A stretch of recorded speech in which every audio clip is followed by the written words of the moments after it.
c'est un monument hors norme. Un témoignage des heures les plus sombres de l'histoire de France, la Seconde Guerre mondiale. La base sous-marine de Bordeaux s'impose dans le paysage du quartier des bassins à flot de Bacalan. Aujourd'hui, je vous emmène dans des endroits inaccessibles au grand public pour vous raconter l'histoire de ces lieux et de ces vies successives. Notamment les impressionnantes expositions numériques du bassin des Lumières. J'en profiterai pour revenir dans le Médoc, à la rencontre d'un homme qui a passé sa vie à sauver du sable les vestiges du mur de l'Atlantique. Puis, le temps d'un détour à Niort, nous irons visiter un musée d'art et d'histoire, pas comme les autres.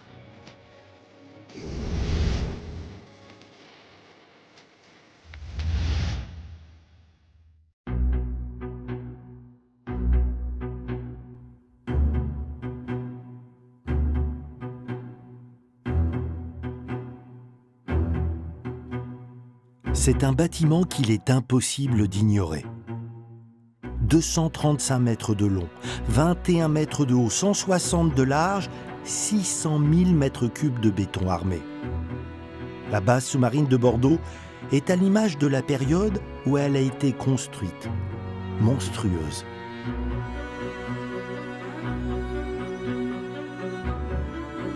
Juin 1940, quelques jours seulement après la proclamation de l'armistice par le maréchal Pétain à Bordeaux, les troupes allemandes prennent possession de la capitale girondine. Très vite, l'envahisseur quadrille la ville avec des abris fortifiés, des blocos. La construction de la base sous-marine débute dès 1941. Mathieu Marsan, historien de l'art et de l'architecture, a l'habitude de faire visiter ce patrimoine si particulier. Nous voici, Mathieu, dans une partie de la base sous-marine qui n'est pas ouverte au public. On est tout de suite impressionné. Où sommes-nous exactement et comment cela fonctionnait? Alors effectivement, c'est une partie qui est peu visible habituellement et on est dans un endroit qui permet de bien comprendre comment fonctionnait la base. On est donc sur une rue intérieure qui traversait la base de part en part, où on retrouvait à l'origine une voie ferrée qui permettait d'acheminer des torpilles mais aussi des pièces mécaniques pour la réparation des sous-marins. Et dans notre dos, on a une alvéole. Donc une alvéole, c'est un bassin qui permettait l'accueil d'un sous-marin ou de deux sous-marins en fonction de l'endroit où on se trouve dans la base. Et en face de chacune des alvéoles, on retrouve un atelier, une cellule. Donc chaque alvéole avait un atelier qui lui correspondait et qui avait une fonction bien spécifique en fonction des besoins de réparation des sous-marins allemands. J'ai du mal à imaginer la profondeur, par exemple, qu'il y a dans ce bassin, parce que donc il y avait des sous-marins ici. Il y avait effectivement des sous-marins juste derrière moi. Quand cette base a été construite, il a fallu creuser à 12 mètres de profondeur pour réaliser les fondations de ce bassin qui était destiné à pouvoir accueillir les sous-marins, certains en eau, donc les bassins restaient remplis d'eau, mais certains pouvaient être entièrement vidés pour effectuer des travaux de réparation sur la coque des sous-marins notamment. Comme une cale sèche, quoi. Comme une cale sèche, exactement, et c'est le cas de ce bassin qui est derrière nous. Tu évoquais la construction de cette base qu'on imagine titanesque. Combien de temps ça a duré? Comment les Allemands ont-ils procédé? Alors c'est vrai, c'est un chantier qui est vraiment pharaonique. Le chantier de la base, il a débuté en septembre 1941 pour s'achever pour le très gros œuvre en mars 1943. Donc une vingtaine de mois à peu près pour réaliser ce chantier. C'est un chantier qui va très vite. On coule du béton ici 2 jours comme de nuit. Et c'est surtout une véritable fourmilière. On estime entre 1941 et la fin du chantier à 6500 personnes qui ont pris part à la construction donc, de cette base.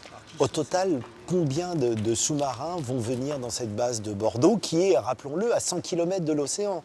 Durant toute la période d'occupation, il y a environ une cinquantaine de sous-marins allemands qui sont pris en charge ici à Bordeaux, avec en moyenne 6 unités par mois. Et il y a simplement un pic d'activité en juin 1943 où on a une douzaine de sous-marins qui sont présents.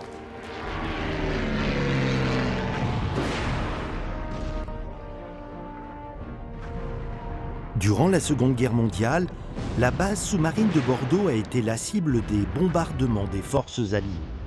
L'une des attaques les plus importantes a lieu le 17 mai 1943.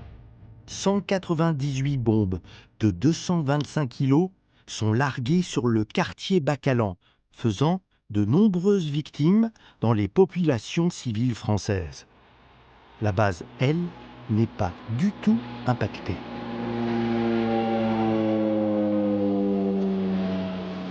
Le 6 juin 1944, les Alliés débarquent en Normandie. Au mois d'août 1944, les Allemands quittent la ville de Bordeaux. Qu'est-ce qu'ils décident de faire avec cette base ? Alors, ils partent surtout de Bordeaux sans combat, c'est-à-dire qu'ils vont se replier vers le nord, et le parti pris va être de laisser un port inutilisable pour les Alliés et les FFI qui vont rentrer dans Bordeaux. Donc pour la base, une partie des machineries vont être détruites, mais en soi, la base, elle sera très peu endommagée par les Allemands. Ils vont simplement évacuer leurs derniers sous-marins vers le nord de l'Europe. Ils vont couler des navires à l'entrée des bassins, des alvéoles de la base que l'on a vu tout à l'heure pour empêcher l'accès à la base. Et ils vont également couler près de 200 bateaux dans les bassins à flot, dans la Garonne et quasiment dans tout l'estuaire de la Gironde pour empêcher toute navigation dans cet estuaire par les troupes alliées. Tu es historien de l'art et de l'architecture. On est quand même devant un bâtiment particulier qui a une visée fonctionnelle. Est-ce qu'on peut utiliser le terme patrimoine ? C'est difficile de l'appliquer à la base sous-marine parce que cette base, elle a été construite non pas par les Français au sens large du terme, mais par un ennemi qui nous a vaincus donc, durant une guerre et qui, entre guillemets, impose son architecture militaire, alors que sans Seconde Guerre mondiale, on aurait sans doute un grand bassin ici et un port et pas un bâtiment militaire. Ça peut poser quelques problèmes pour l'assimiler, mais on est pleinement face à un patrimoine et un élément majeur de l'histoire de l'architecture.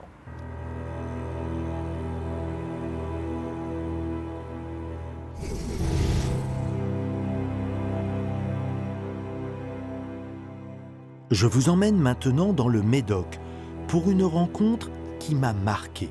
Celle avec Jean-Paul Lescorce, une sentinelle de la mémoire. Le Médoc fut l'une des pièces maîtresses du mur de l'Atlantique. 350 bunkers en béton y ont été construits sur ordre d'Hitler. Des témoignages lentement ensevelis sous le sable, mais Jean-Paul s'est investi d'une mission: dégager ces fortifications pour ne pas oublier. Jean-Paul, rien que sur le site des Arros, il y a combien de bunkers ? Il y en a plus de 20, Et sur une distance de combien ? à peu près 1 kilomètre. Donc c'est déjà une place importante dans C'est une place ce mur de importante, l'Atlantique ici. c'est un point stratégique à cause de l'entrée de l'estuaire sur 350 qui ont été construits. Donc là, on s'approche... Du poste de direction de tir, c'est le plus gros ouvrage. Il fait 1500 mètres cubes de béton, il fait 65 tonnes de ferraille sur 4 niveaux, 10 mètres de haut.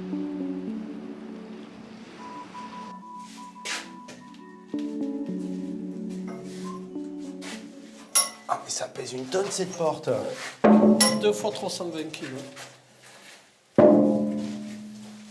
Et ça continue à s'ouvrir comme ça ? Oui, je les ai toutes dégrippées.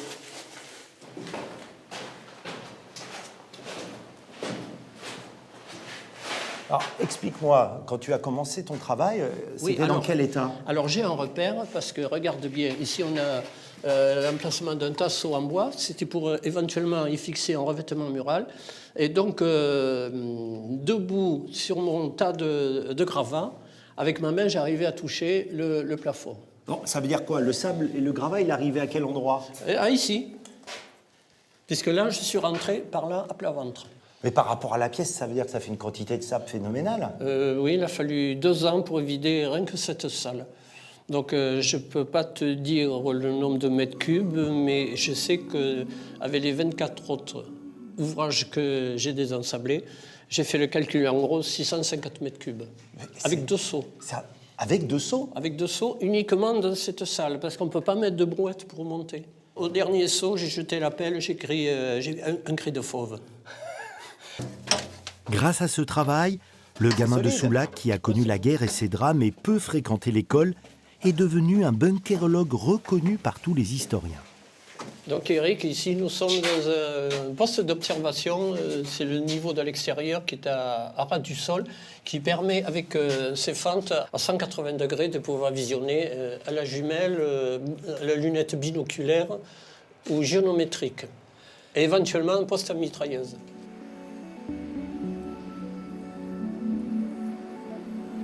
Pour quelles raisons personnelles tu t'impliques autant, toi, dans cette histoire ?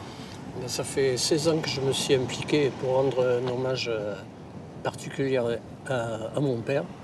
qui a été réquisitionné par la STO en tant que service du travail obligatoire. Ce sont des gens qui ont souffert énormément pendant 2 ans pour construire tous ces ouvrages indestructibles. Et deuxième raison, pour rendre hommage également à tous les soldats français qui sont tombés, qui ont perdu la vie pour nous libérer. Si tu ne faisais pas ce travail, les bunkers, peut-être, on les verrait plus aujourd'hui. Donc ce devoir de mémoire, il pourrait plus se faire. C'est exact, oui. Il a bien fallu qu'il y en ait un qui retrousse les manches pour... En fait, on était plusieurs au départ. Et petit à petit, ils ont décroché. Donc à un moment donné, je me suis retrouvé tout seul. Et je me suis posé la question, si je décroche à mon tour, c'est fini pour l'histoire. Ça restera des dépôts d'ordures, des squats, des ronciers. Et l'histoire sera finie. Donc il faut toujours quelqu'un qui soit là pour perpétuer une mémoire.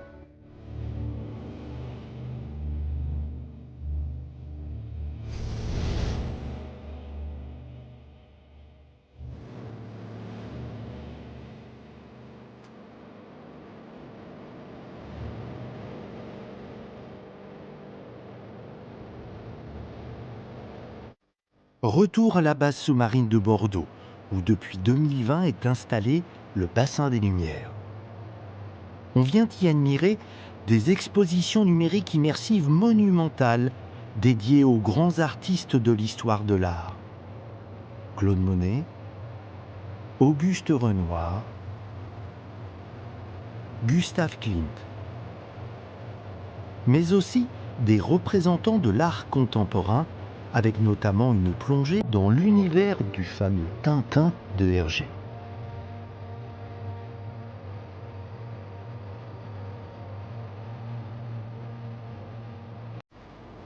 Aujourd'hui, c'est en compagnie d'Humbert Vuatrin que je découvre l'une des toutes dernières créations.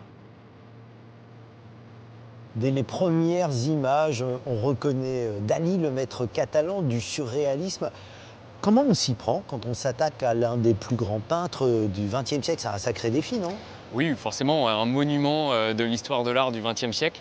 Il faut vraiment reprendre l'intégralité de son parcours qui est extrêmement riche, 40 années de création artistique, et on a des peintures, du dessin, des films, mais aussi des créations de bijoux, des décors de théâtre. C'est extrêmement varié, riche, et donc en fait on a un parcours plutôt thématique qui nous permet justement d'aller visiter et redécouvrir vraiment la richesse de la palette artistique de Dali.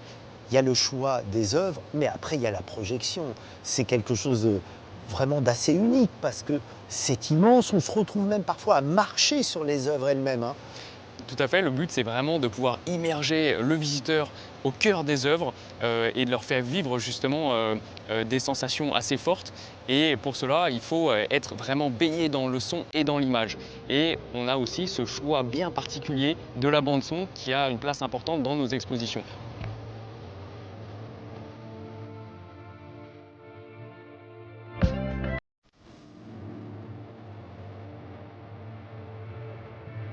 Alors là, pour Dali, les Pink Floyd se sont imposés, c'est ça? Alors évidemment, c'est un choix bien particulier et singulier de notre directeur artistique d'avoir choisi ce groupe légendaire des années 60 qu'est Pink Floyd.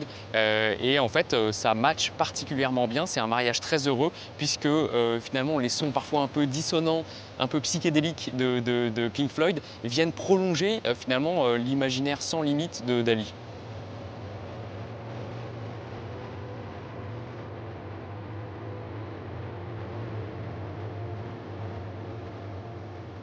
Avec le changement de lumière, on prend la mesure des volumes qu'il y a ici. Explique-moi pourquoi la base sous-marine, c'était un endroit qui se prêtait bien à ces expositions numériques.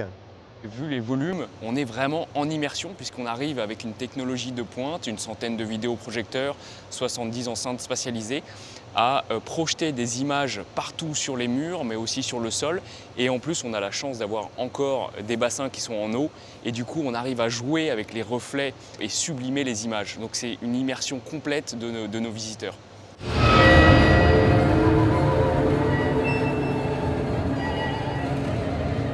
Est-ce qu'à un moment la question s'est posée par rapport à l'histoire du lieu et de sa mise en valeur pour les gens qui viennent admirer ces expositions?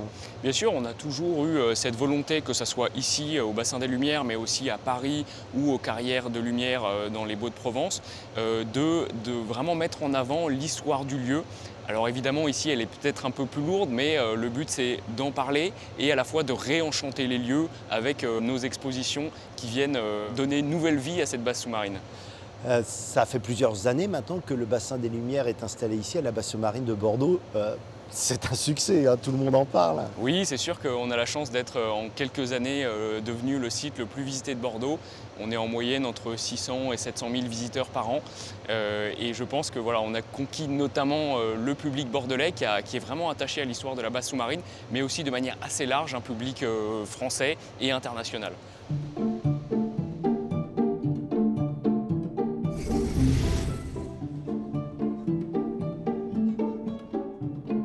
Nous partons maintenant à Niort, dans les Deux-Sèvres.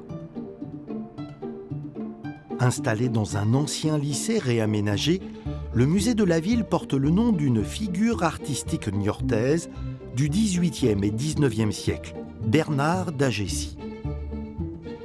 Ce peintre, qui fit carrière à Paris, revint dans sa ville natale pour créer la première bibliothèque publique, une école gratuite de dessin, ainsi que le tout premier musée d'art.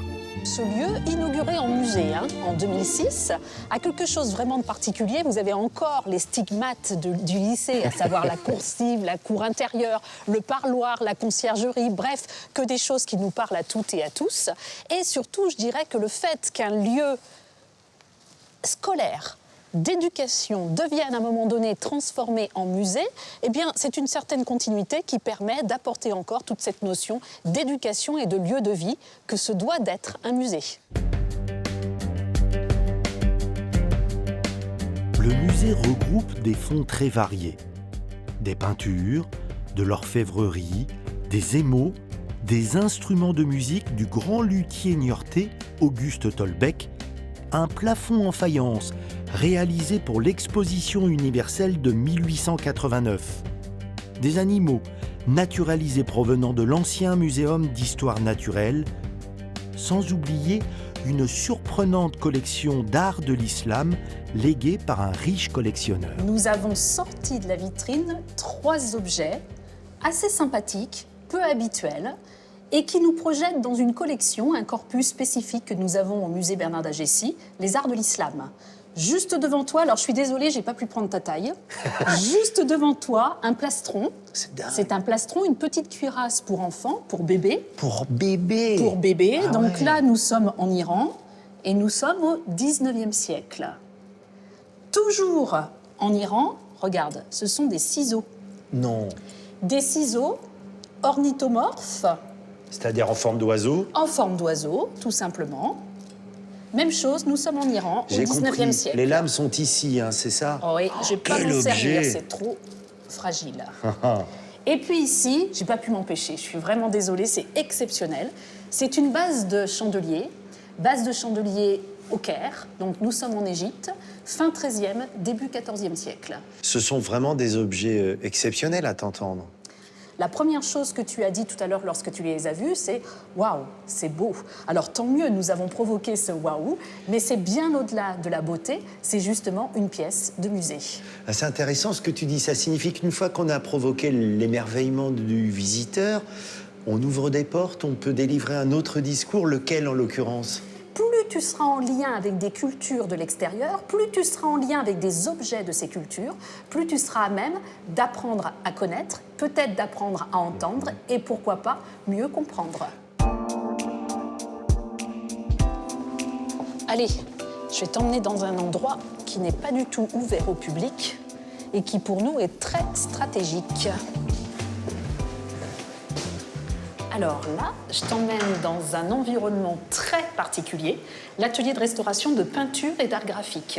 Mais il y a beaucoup de musées qui ont des ateliers de restauration comme celui-ci? Non, en France, alors en atelier de restauration de peinture et art graphique, public, atelier public, nous sommes 3. Donc c'est un privilège et un plaisir pour toi d'avoir un C'est musée. pour ça que je roule de la mécanique depuis tout à l'heure. Allez, on va voir Bertrand.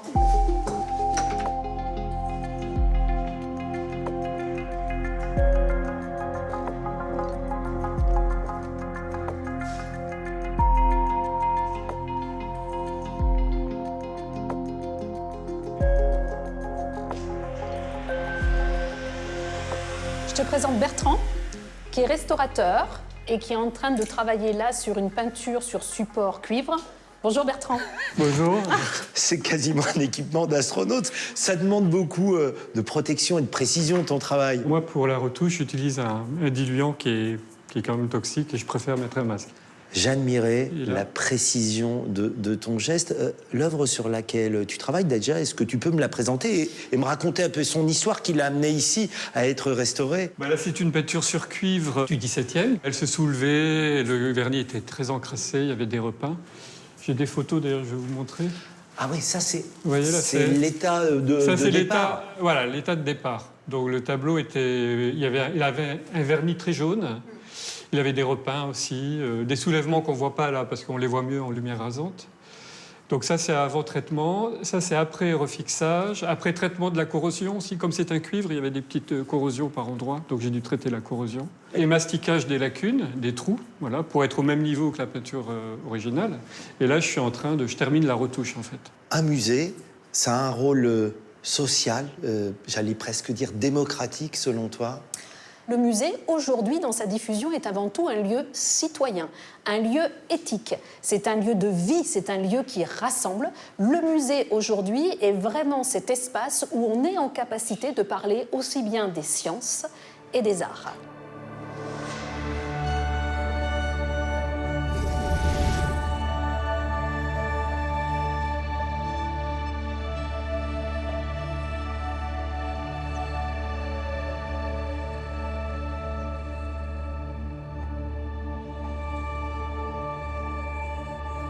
Encore un lieu, Mathieu, où le public ne vient pas et un lieu proprement incroyable. Hein. Ouais, c'est vraiment incroyable. Là, on se trouve dans le toit. On n'est pas sur le toit, on est véritablement dans le toit.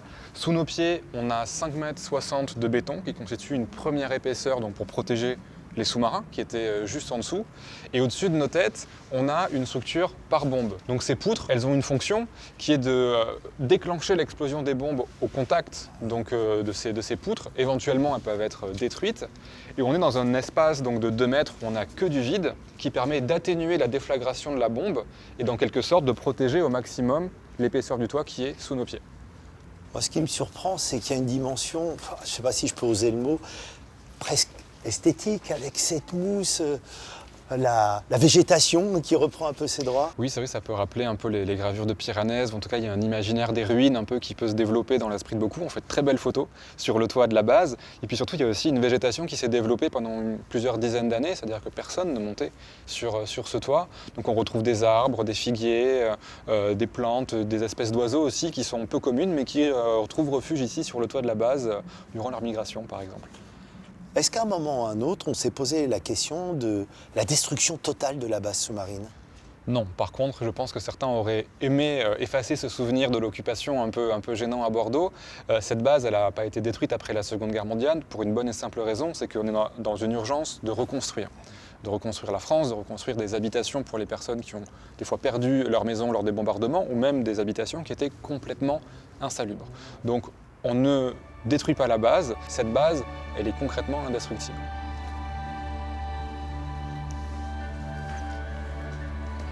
Puisque la base est là, peut-être pour toujours, se pose la question de son utilisation et le monde de la culture s'y est très vite intéressé en fait. Ce n'est qu'en 1993 que la base va ouvrir ses portes au public. C'est la première des 5 bases sous-marines en France à accueillir du public, avec un conservatoire qui était dédié à l'histoire de la plaisance et du nautisme, qui va être remplacé à la fin des années 90 par un espace d'exposition d'art contemporain où on pouvait voir des expositions de peinture, de sculpture, de photographie ou d'art numérique, qui va peu à peu laisser sa place en partie depuis 2020 au Bassin des Lumières, donc le plus grand centre d'art numérique au monde. Pour toi, les arts, la culture, ça a réellement sa place ici à la base sous-marine? Oui, ça a pleinement sa place et surtout je pense que c'est aussi un moteur de prise en compte patrimoniale. C'est-à-dire qu'aujourd'hui, il y a plusieurs centaines de milliers de personnes qui visitent cet équipement des Bassins des Lumières, qui portent un regard, pour certains, pour la première fois sur la base sous-marine. Alors positif ou négatif, mais en tout cas, il y a un regard qui est porté sur ce bâtiment. Ils prennent connaissance aussi de l'histoire de ce lieu et ça participe vraiment à un processus de patrimonialisation de cette base de sous-marins qui est extrêmement important à mon sens. C'est un patrimoine qui est à la fois historique, militaire, culturel, on l'a dit, depuis 30 ans, il y a des événements culturels à l'intérieur de cet édifice. C'est un patrimoine architectural, mais aussi mémoriel. Donc ça fait beaucoup de dimensions patrimoniales qui parfois vont bien ensemble, et parfois ça peut prendre un peu plus de temps pour qu'elles se goupillent l'une avec l'autre.